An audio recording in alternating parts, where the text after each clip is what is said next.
Good morning, welcome to CATEX TV. My name is Frank Fortunato. Today is Thursday, May 31st, 2012. The situation in Europe is heating up. Two of the world's leading credit insurers have now suspended cover for exporters to Greece, amid concerns that those companies would not be paid if Greece were to leave the euro. Euler Hermes said today that the existing contracts that they've underwritten would be honored, but that no new business would be written. It said it would reconsider as and when the Greek situation improved. Credit insurer CATEX also suspended cover for exporters to Greece, and the Dutch credit insurer Atradius said last week that it is still underwriting Greek risk, but on a very selective basis. Meanwhile, in Ireland today, Irish voters are heading to the polls to decide whether or not their government can ratify the European Union's fiscal treaty. So far, the polling data indicates that the Irish will say yes, but if they do say no, this will be the biggest story in all of the news tomorrow. Meanwhile, in Paris, insurers such as French-based AXA, the biggest insurer in France, is saying that it has taken steps to withstand the impact of a disorderly Greek departure from the euro without needing to boost capital. According to its CEO, Henri de Castries, we think the euro will survive, but we need to be prepared for the extreme. The company's chief risk officer said if there was a euro breakup, we would be, quote, severely wounded but not killed. He said that the maximum losses from a single bank failure would be about 600 million US.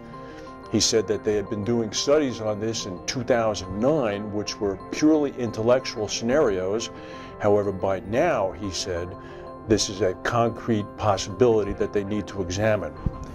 Here's an interesting story. Those two earthquakes that occurred in Italy over the past 10 days or so, a 5.8 and a 6.0 and a 5.4 actually. There were three. There was another aftershock that killed as many as 10 people.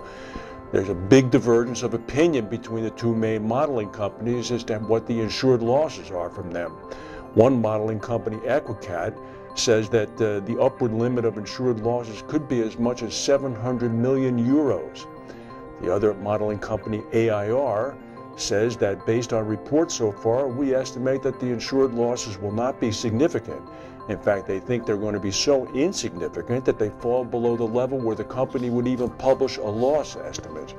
You figure it out. Meanwhile, the big broker Willis Global is apparently close to a management restructuring. Their CEO and chairman, Joseph Plumeri, and the Willis Global chairman and CEO, Steve Hearn, have begun a series of town hall meetings with the firm's London-based staff as they unveil a major restructuring of the company's global broker operations. Willis's global business is currently its most profitable division. Swiss Re looks like they're going to take about a $900 million charge on the sale of its U.S. holding company of its life and health legacy segment to Prudential's U.S. business. The sale of Jackson National Life Insurance was done for a pre-closed dividend of $279 million and a $620 million cash consideration, but they are going to book a U.S. GAAP loss of $900 million on the sale in the second quarter. Eastman Kodak is in trouble, as everybody knows, but now the directors and officers of the company want to tap a $25 million insurance policy sold to them by XL Insurance to defend themselves in pending lawsuits. The chairman of the company, the CEO, the chief financial officer, and the chief operating officer are among 19 current and former Kodak officers and directors who are requesting a bankruptcy judge's approval to access the insurance policy. XL Insurance is willing to advance the money but wants the all clear from the judge.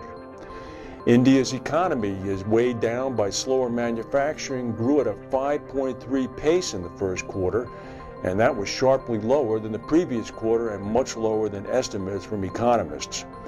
And in Indonesia, the last time we checked in on this, the Russian Sukhoi Superjet 100, which crashed earlier in the month, people were speculating, including sources in Moscow, that it had been brought down by industrial sabotage, presumably from the U.S. The second black box, and the most important black box, the digital flight recorder, has now been found. It was found this morning in Indonesia in a volcanic area in a ravine. So now that box will be examined, and this will have all of the flight data information on it. Maybe we'll see what actually happened. That's the news for today. If we have any breaking news, we'll come back and tell you. Thank you for watching, and we'll see you tomorrow.